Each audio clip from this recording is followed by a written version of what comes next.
Pemirsa, gara-gara suaranya hilang di TPS 35 Kecamatan Ajung Jember, seorang caleg mengamuk di kantor Kecamatan Ajung.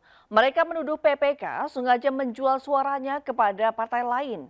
Bahkan sang caleg akan membongkar kotak suara yang berisi hasil suara di TPS 35 yang telah dikumpulkan di kantor kecamatan setempat.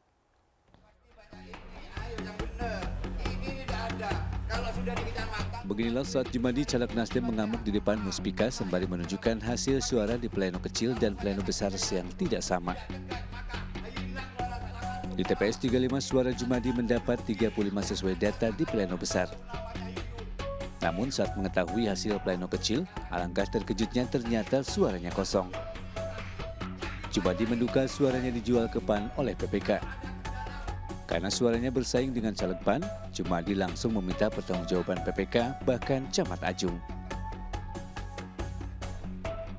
Terima kasih datang ke sini tujuannya ingin mencari keadilan.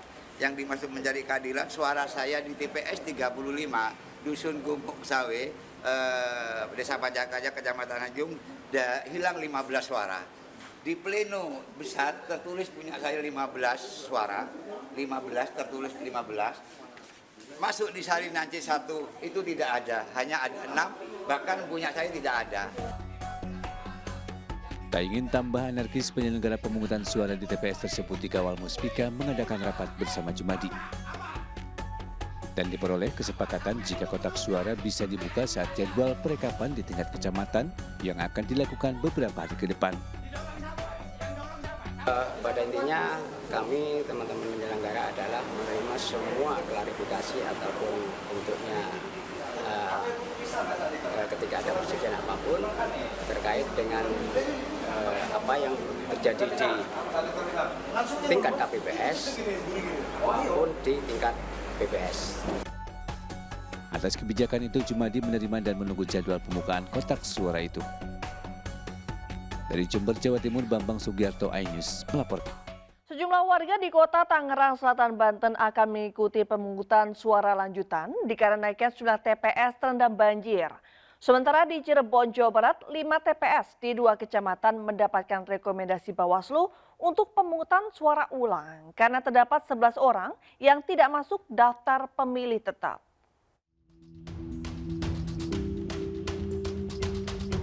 Sejumlah warga di Tangerang Selatan, Banten tidak bisa mencoblos saat pemilu karena sejumlah TPS terdampak banjir. Pemungutan suara lanjutan akan dilaksanakan oleh penyelenggara pemilu di TPS yang lebih aman. Ketua Komisi Pemilihan Umum Banten menerangkan sebelum pencoblosan pihaknya telah melakukan mitigasi terhadap sejumlah lokasi TPS yang rawan banjir. Berdasarkan hasil mitigasi tersebut, terdapat 1.003 titik lokasi TPS yang rawan terdampak banjir. Hingga kini, KPU Banten masih menunggu data lengkap lokasi TPS yang terdampak bencana banjir. Pemungutan suara lanjutan akan dilakukan di 14 TPS Kota Tangerang Selatan. Ini nanti akan kita lakukan penanganan sebagaimana peraturan KPU dan juga pedoman teknis pemungutan dan penghitungan suara. Pada prinsipnya ini sudah dilakukan mitigasi secara regulasi. Ketika misalnya adanya bencana alam berupa hujan dan seterusnya, ini bisa dilakukan pemungutan suara lanjutan. Sementara itu, di Cirebon, Jawa Barat, 5 TPS di 2 kecamatan mendapatkan rekomendasi Bawaslu Kota Cirebon untuk pemungutan suara ulang. Kelima TPS di 2 kecamatan ini direkomendasikan untuk PSU karena terdapat 11 orang yang tidak masuk daftar pemilih tetap atau DPT, daftar pemilih tambahan, maupun daftar pemilih khusus DPK. Selain itu, 3 dari 5 TPS tersebut terdapat 1 orang yang seharusnya hanya menerima dan mencoblos 1 surat suara pemilihan Capres-Cawapres, namun ia menerima dan mencoblos 5 surat suara.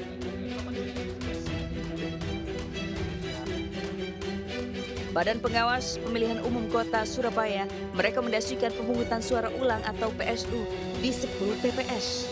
Rekomendasi PSU dikarenakan temuan adanya permasalahan di 10 TPS yang berada di Kelurahan Asembrowo, Manukan Kulon, Banjar Sugihan, Balongsari, dan Duku Pakis serta di Kecamatan Gayungan. Dari 10 TPS, 2 diantaranya direkomendasikan PSU penyeluruh. Calon presiden dan wakil presiden, calon legislatif DPR RI, caleg tingkat provinsi dan kota, serta calon Dewan Perwakilan Daerah. Tim Liputan A News melaporkan.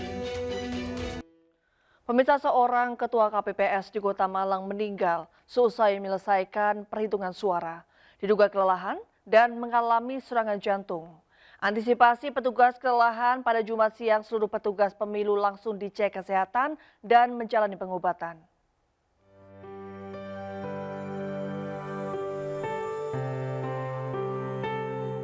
Ketua KPPS TPS 20 Kelurahan Polehan, Kota Malang, Sigit Widodo meninggal dunia usai menyelesaikan tugas perhitungan suara.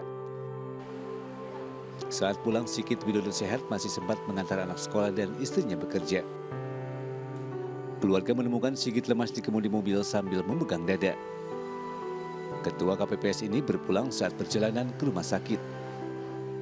Pas sudah mobilnya posisi mau jalan, ternyata mobilnya mundur. Nah, pas mundur sama Umi ditanyai, "Loh Mas, kenapa kok mundur?"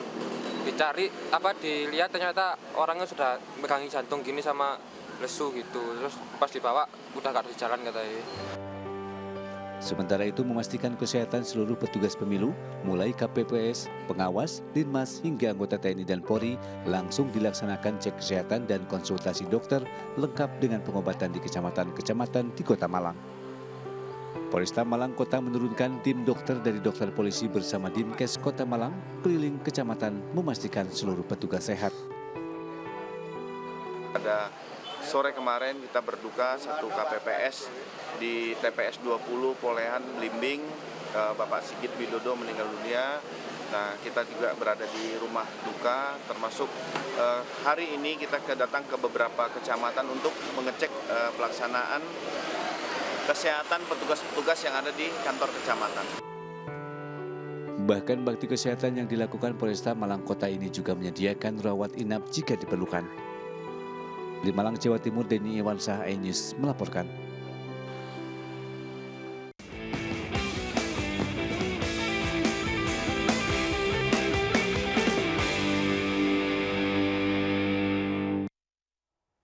Pemirsa, Wakil Menteri Pariwisata dan Ekonomi Kreatif Angela Tanusudibyo mengunjungi Kebun Binatang Surabaya, Jawa Timur.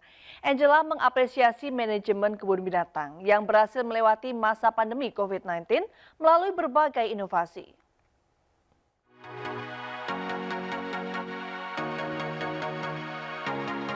Wamenparekraf Angela Tanusudibyo berkesempatan menyapa masyarakat Kota Surabaya yang sedang berlibur di Kebun Binatang Surabaya.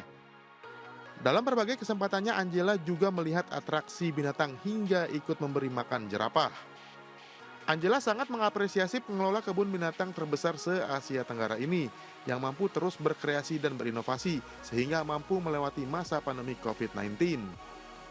Saya turut bangga dan mengapresiasi bagaimana manajemen dari KBS ini bisa merawat kebun binatang ini dengan sangat-sangat baik, dan tentunya ini menjadi destinasi pariwisata bagi warga Surabaya dan sekitarnya, dan di sini juga 50% ada ruang hijau, jadi bagus sekali untuk refreshing gitu ya untuk warga Surabaya. Pengelola kebun binatang yang berdiri tahun 1916 ini diharapkan terus berinovasi untuk lebih menghadirkan keamanan dan kenyamanan satwa maupun pengunjung. Dari Surabaya, Jawa Timur, Hari Tambayong, iNews melaporkan.